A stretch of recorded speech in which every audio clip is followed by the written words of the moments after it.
Sorry for the interruption.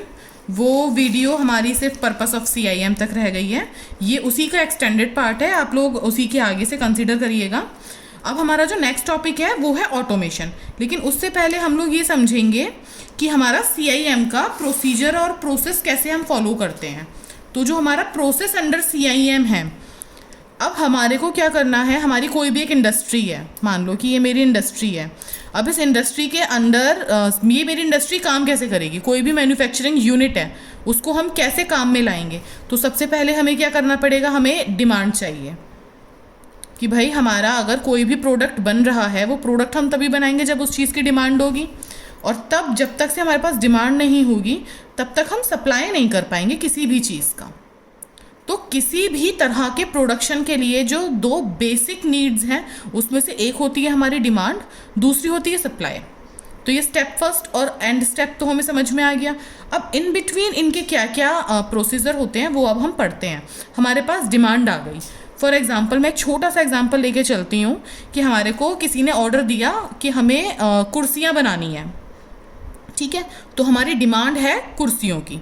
अब जो हमारी इंडस्ट्री होगी, ये हमारी चेयर इंडस्ट्री है, इसके पास सबसे पहला क्या काम होगा, इसको उस डिमांड को एक शक्ल देनी है। अब सबको पता है कि अगर मुझे कुर्सी बनानी है तो मुझे उसके 4 पैर बनाने होंगे, एक उसको सीटिंग अरेंजमेंट देना होगा, और बैक सपोर्ट के लिए एक उसका बैक सपोर्ट जाएगा। तो सबसे पहला हमारा काम होगा डिज़ाइन का, कि हमें उस प्रोडक्ट डिज़ाइन होगा, इसका पूरा नाम प्रोडक्ट डिज़ाइन करना है। वो डिज़ाइन हम कैसे करेंगे, कैड के थ्रू, ठीक है। तो स्टेप फर्स्ट होगा मेरा CIM के अंदर कि भाई मैंने कैड की सहायता से उस कुर्सी का एक डिज़ाइन बना दिया। फिर मेरा स्टेप सेकंड होगा कंप्यूटर मैनेजमेंट सिस्टम। ये हमारा एक तरह से एक्ट करता है कंट्रोल यूनिट की तरह, जो काम हमारा CPU करता है, यहाँ पर ये उसका वो काम है। मैंने डिज़ाइन बना के आगे प्रोसीड किया कि भाई उस मैनेजमेंट के जो मेरी डिमांड है, क्या मेरा डिज़ाइन उस डिमांड को फुलफ़िल कर रहा है। अगर यस तो वो आगे फॉलो होगा, अगर नो तो फिर से वो जाएगा अपने स्टेप फर्स्ट पे, और फिर उसमें जो भी एडिटिंग या मॉडिफिकेशन होंगी वो होंगी। अब हम मान के चल रहे हैं वो हमारा प्रोसेस उसको फुलफ़िल कर रहा है, मतलब हमारे स्टेप 2 को फुलफ़िल कर रहा है। जब हमारे स्टेप 2 को वो फुलफ़िल कर देगा, फिर हमारा स्टेप 3 आएगा प्रोटोटाइप। प्रोटोटाइप का मतलब होता है कि जो चीज़ मुझे एक्चुअली में बनानी है प्रोडक्ट, उसका मैंने एक छोटा रूप बना दिया है 3D डिज़ाइन के रूप में, ठीक है। जो काम आप लोग ऑटोकैड कमांड के अंदर एक्सट्रूड कमांड देकर करते हैं, आपने कोई भी चीज़ 2D में बनाई, जैसे ही आप ऑटोकैड के अंदर एक्सट्रूड कमांड देंगे, जहाँ तक है काफ़ी बच्चों ने ऑटोकैड कर रखा होगा तो वो मेरी इस बात को समझ पा रहे होंगे। जैसे ही आप एक्सट्रूड देंगे तो वो 3D में चेंज हो जाएगा, ठीक है। आपने डिज़ाइन बनाई, आपकी जितनी भी डिमांड थी वो उस डिज़ाइन को फुलफ़िल कर रही हैं, फिर आपने उसको एक 3D डिज़ाइन में तब्दील कर दिया। फिर उसके बाद आपने क्या करा, यहाँ पर अब जो होगा आपका एक बीच का मिड स्टेप और होगा, ये आपको देगा परमिशन कि हाँ आपका डिज़ाइन जो है ये बिल्कुल फुलफ़िल कर रहा है हमारी हर तरह से डिमांड को। अब हम इसको प्रोडक्ट बनाने के लिए आगे भेज सकते हैं, कहाँ, प्रोडक्शन लाइन में। यहाँ तक डिज़ाइन का काम ख़त्म, अब यहाँ से प्रोडक्शन शुरू, कि अब भाई ये जो 3D डिज़ाइन है इसी को अब हम बड़ा रूप दे रहे हैं, वो प्रोडक्शन लाइन में जाएगा। अब मेरा उसके बाद, इस प्रोसेस के बाद, स्टेप 4 के बाद मेरा प्रोडक्ट मेरे सामने बना हुआ तैयार है। अब उसके बाद नेक्स्ट क्या होगा, क्वालिटी एनालिसिस। हमने यहाँ पर सिर्फ और सिर्फ उसको एक प्रोटोटाइप के रूप में एनालाइज किया। अब यहाँ पर हम क्या करेंगे, उसको मेन प्रोडक्ट के रूप में एनालाइज करेंगे। उसके बाद हमने उसको पैक करके स्टोर कर दिया, स्टोर के बाद हम उसको सप्लाई कर देंगे, ठीक है। तो अब हम देखते हैं कि हमारे कितने सॉफ्टवेयर यूज़ हुए। कैड सॉफ्टवेयर यूज़ हुआ, ये भी एक तरह का कंट्रोलिंग यूनिट है, सॉफ्टवेयर है जो हर चीज़ को कंट्रोल कर रहा है, ये यूज़ हुआ। फिर हमने प्रोटोटाइप को 3D डिज़ाइनिंग करा। 3D डिज़ाइनिंग के लिए बेसिकली तो हम लोग सिर्फ और सिर्फ सॉफ्टवेयर में यूज़ करते हैं, अदरवाइज़ आजकल जो बड़ी इंडस्ट्रीज़ हैं वहाँ पर एक 3D प्रिंटर नाम की एक नई चीज़ है, आप लोग गूगल करके इसको पढ़िएगा थोड़ा, ये आजकल बहुत ज़्यादा हाईलाइटेड है। 3D प्रिंटर से हम जो भी चीज़ अपनी सॉफ्टवेयर में बना रहे हैं वो एग्जैक्टली छोटे एक प्रारूप में आपको हकीकत में मिलेगी, 3D में मिलेगी, ठीक है। ये एक हमने नया सॉफ्टवेयर यूज़ करा। फिर फिर हमने उसको बोला कि भाई अब तुम प्रोडक्शन के लिए जाओ। अब प्रोडक्शन के लिए हो सकता है हम CNC, ठीक है, छोटा सा एग्जांपल मैं लेती हूँ जैसे CNC, मैंने उसमें फीडिंग अपनी कर दी कि भाई तुम्हें यही काम करना है, तो CNC वही काम करेगी, प्रोडक्शन हो रही है उसकी। फिर उसके बाद उसकी क्वालिटी को एनालाइज किया। क्वालिटी एनालिसिस के लिए भी हमारे काफ़ी सारे सॉफ्टवेयर्स होते हैं, जैसे सॉलिडवर्क्स, या फिर हमारे मैनुअल प्रोडक्ट से कि हमने उस पर प्रेशर दिया, जो कि आप लोगों ने सॉम के अंदर पढ़ा होगा, कंप्रेशन टेस्ट। तो वो कंप्रेशन टेस्ट या फिर टेंसाइल टेस्ट करके मैंने उसकी क्वालिटी टेस्ट की, और फिर उसको कन्वेयर लाइंस के थ्रू जाके मैंने स्टोरेज में अपने स्टोर कर दिया, और फिर जैसे जैसे मेरे को अपने डिमांड है उसकी मैंने सप्लाई कर दी। तो इस पूरे सिस्टम में मैंने जितने भी सॉफ्टवेयर को यूज़ किया है, उन सारे के सारे एक प्रोसीजर से, एक कायदे से यूज़ करने के सिस्टम को मैं कहती हूँ CIM। तो इस जो प्रोसीजर है वो होता है मेरा प्रोसेस अंडर CIM। तो इसका मतलब क्या है कि मैंने अपनी इंडस्ट्री को पूरा का पूरा कंप्यूटर के सहारे चलाने की कोशिश की, क्योंकि जिससे कि मेरा प्रोडक्ट बहुत ज़्यादा इफ़ेक्टिव हो, एक्यूरेट हो, मेरा टाइम कम लगे और मेरी लेबर कम लगे, मेरा प्रोडक्ट रिलायबल हो, और सबसे ज़्यादा जो मेन चीज़ है वो है कि मेरी जो प्रोडक्टिविटी है वो इंक्रीज़ हो जाए। मेरा काम यह है कि कम समय में मैं ज़्यादा प्रोडक्ट को बना पाऊँ और मेरे जितने भी नुकसान होने हैं वो कम कर दूँ। तो मैंने CIM के अंदर कम कर दिया। लेकिन CIM इंट्रोड्यूस कराने से क्या हुआ कि मेरी जो इंडस्ट्री है, इंडस्ट्री मेरी ऑटोमेटिक हो गई। अब ऑटोमेटिक का मतलब तो सभी लोगों को पता होगा कि उसमें जो ह्यूमन मैन पावर है वो कम हो गई और हर चीज़ जो है एक मशीन के थ्रू चलने लगी। अब कोई भी काम जिसमें से मैंने मैन पावर को हटा दिया और वो काम सिर्फ और सिर्फ मशीनों से करवा रही हूँ मैं, तो उस चीज़ को मैं कहूँगी ऑटोमेटिक। तो अब हम पढ़ेंगे ऑटोमेशन क्या होता है, उस प्रोसेस को हम कहेंगे ऑटोमेशन। तो automation is a process of having machine follow a pre determined, जो मैंने पहले से उनको दे रखा है, pre determined sequence of operation.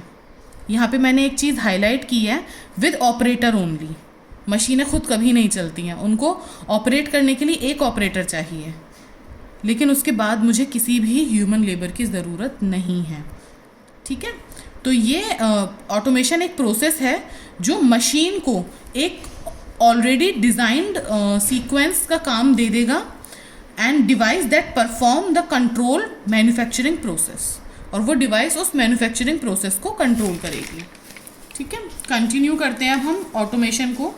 ये ऑटोमेशन की मैंने आपको डेफिनेशन दे रखी है, आप पढ़ेंगे इसको तुरंत आपकी समझ में आ जाएगा। The technology by which a process is perform with minimum human labour. ये वैसे भी आप लोगों को ऑटोमेटिक और ऑटोमेटेड चीज़ों की बहुत ज़्यादा आदत हो चुकी है। आपके आसपास भी आप 50 ऐसी चीज़ें इस्तेमाल करते हैं जो हर तरह से ऑटोमेटेड है। फॉर एग्जांपल आपका मोबाइल फ़ोन, वो एक आपकी मशीन है, ऑटोमेटिक मशीन है, लेकिन उसको ऑपरेटर की ज़रूरत है। उसके बाद तो अलावा तो उसको और कुछ काम नहीं करना। आपको अगर मैसेज भी भेजना है तो आपने सिर्फ अपना जो भी ऑपरेटर ने उसको फुलफ़िल किया, आपने सेंड कर दिया। अब उसके बाद आपको ख़त तो अपने भेजने नहीं है। तो ये चीज़ आपकी समझ में आ गई है कि आपका ऑटोमेशन का मतलब होता है कि आपकी ह्यूमन लेबर हर तरह से ख़त्म हो चुकी है। आपको सिर्फ एक ऑपरेटर चाहिए जो कि स्किल्ड ऑपरेटर होगा। ठीक है, जैसे कि मैं आपको एग्जांपल दूँ तो CNC मशीन, उसने ऑपरेटर ने सिर्फ अपना एक बार उसमें भर दिया अपना कोई भी सीक्वेंशियल प्रोग्राम। अब वो मशीन जब भी स्टार्ट होगी वो उसी सीक्वेंस के काम को फॉलो करेगी बार बार। ठीक है, अब हम देखते हैं automated production system. Production system को मैंने ऑटोमेटिक किया तो कितने तरह से कर सकती हूँ मैं? टोटल उसको 3 तरह से ऑटोमेटिक कर सकती हूँ। सबसे पहला फिक्स्ड ऑटोमेशन, दूसरा प्रोग्रामेबल ऑटोमेशन, और तीसरा है मेरा फ्लेक्सिबल ऑटोमेशन। ठीक है, तो अब हम इसमें पढ़ते हैं सबसे पहला फिक्स्ड ऑटोमेशन। इसमें मैं आपको एग्जांपल दूंगी CNC का। ठीक है, अब मैंने क्या करा, मैंने आपको बोला कि आपको किसी भी अपने वर्क पीस को एक स्फीयर में बनाना है, बॉल बनानी है आपको। ठीक है, तो अब आपने क्या करा, अपने CNC में उस बॉल का आप एक रेडियस भरेंगे, उसके कोऑर्डिनेट्स भरेंगे और उसको रन करा देंगे। तो जब भी आप इसको रन कराएंगे वो अपने उस रॉ मटेरियल को इस बॉल की शेप में काटना शुरू कर देगी। ये हो गया मेरा फिक्स्ड काम। ये मैं चेंज नहीं कर सकती। मतलब जब भी वो मशीन चलेगी वो सिर्फ और सिर्फ बॉल ही बनाएगी, इसके अलावा वो कुछ नहीं बनाएगी। इस तरह के काम को मैं कहूँगी फिक्स्ड ऑटोमेशन। काम पूरा ऑटोमेटिक हो रहा है लेकिन एक ही काम हो रहा है। फिर हम आगे बढ़ते हैं, अपना सेकेंड टाइप पे आते हैं, that is programmable automation. Programmable automation का मतलब होता है कि मैं अपनी ज़रूरत के हिसाब से अपनी प्रोग्रामिंग को चेंज करके एक ही मशीन पे एक से ज़्यादा काम कर सकती हूँ। ये भी मैं अगर इसमें CNC का ही एग्जांपल ले लूँ, क्योंकि ये भी हाई स्किल्ड CNCs हैं। अब जैसे कि मुझे गेंद बनानी थी तो मैंने वो प्रोग्राम गेंद का डाल दिया। अब मुझे कुछ और चीज़ बनानी है तो मैं क्या करूँगी, प्रीवियस प्रोग्राम को डिलीट कर दूँगी और अपने हिसाब से नया प्रोग्राम डालूँगी, उसके कोऑर्डिनेट्स उसके अकॉर्डिंग चेंज करूँगी और फिर से उस मशीन को रन करूँगी। तो मैं जैसे जैसे प्रोग्राम चेंज करती रहूँगी मेरा प्रोडक्ट चेंज होता जाएगा। उस तरह की प्रोग्रामिंग को मैं कहूँ, उस तरह के प्रोडक्शन सिस्टम को मैं कहूँगी प्रोग्रामेबल प्रोडक्शन सिस्टम। फिर जो मेरा थर्ड आता है ये आता है फ्लेक्सिबल।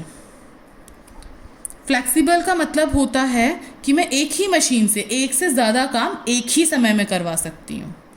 इसमें मैं आपको एग्जांपल दूंगी, उस CNC का नाम होता है ट्यूरेट CNC।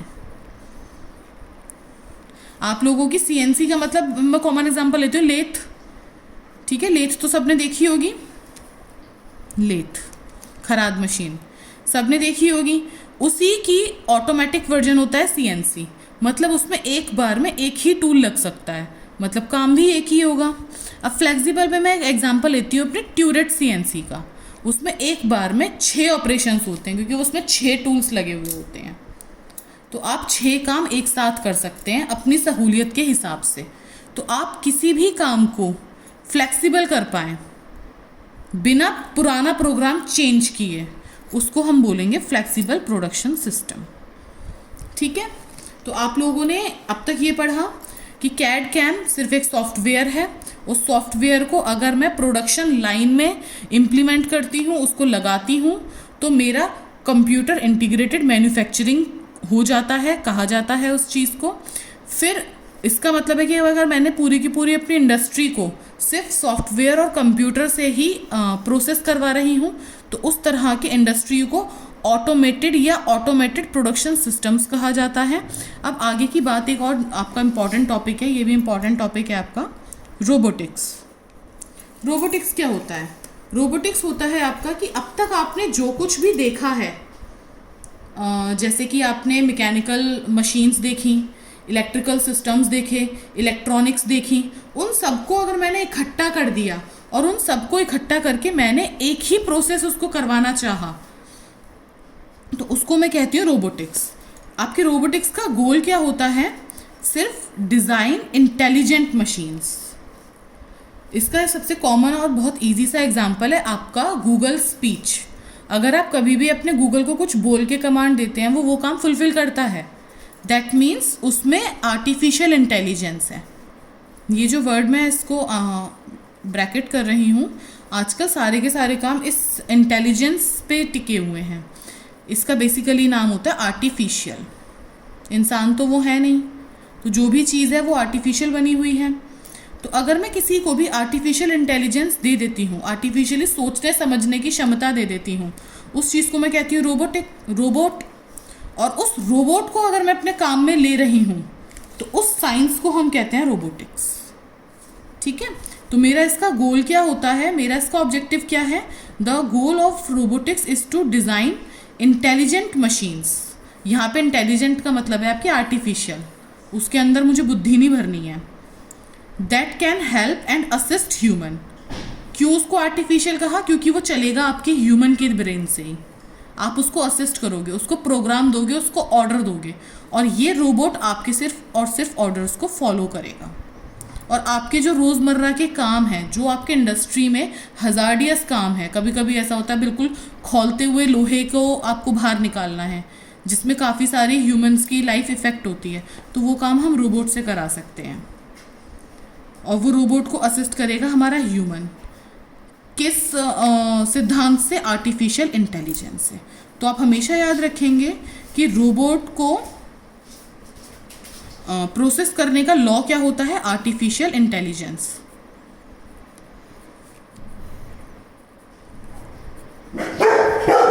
Basically AI. ठीक है, तो आपको सिर्फ आपके अब तक के सिलेबस पे रोबोटिक्स की सिर्फ और सिर्फ इंट्रोडक्शन ही है, तो आप लोग अपने हिसाब से इसको पढ़िए, इसकी डेफिनेशन देखिए, और रोबोटिक्स का गोल आपको समझ में आ गया है। उसकी इम्प्लीमेंटेशन होती है बेसिकली इंडस्ट्रीज़ में बहुत हैज़ार्डियस जॉब्स को फुलफिल कराने के लिए। जैसे मैंने आपको एग्जांपल दिया कि अगर आपको कभी कभी बहुत गर्म लोहा या फिर कुछ ऐसा काम करना है जहाँ पे ह्यूमन नहीं जा सकते हैं, या फिर वो ह्यूमन की हेल्थ के लिए ख़तरनाक होता है, तो वहाँ पे मैं रोबोट का इम्प्लीमेंट करती हूँ। तो आज के जो हमारे टॉपिक्स थे वो हम फुलफ़िल कर चुके हैं, उसको हम कंप्लीट कर चुके हैं। अब हमारा प्रोडक्शन टेक्नोलॉजी यूनिट 5 का पार्ट 3 मैं आपको नेक्स्ट वीडियो दूंगी, आप लोग उसको पढ़िएगा। Thank you.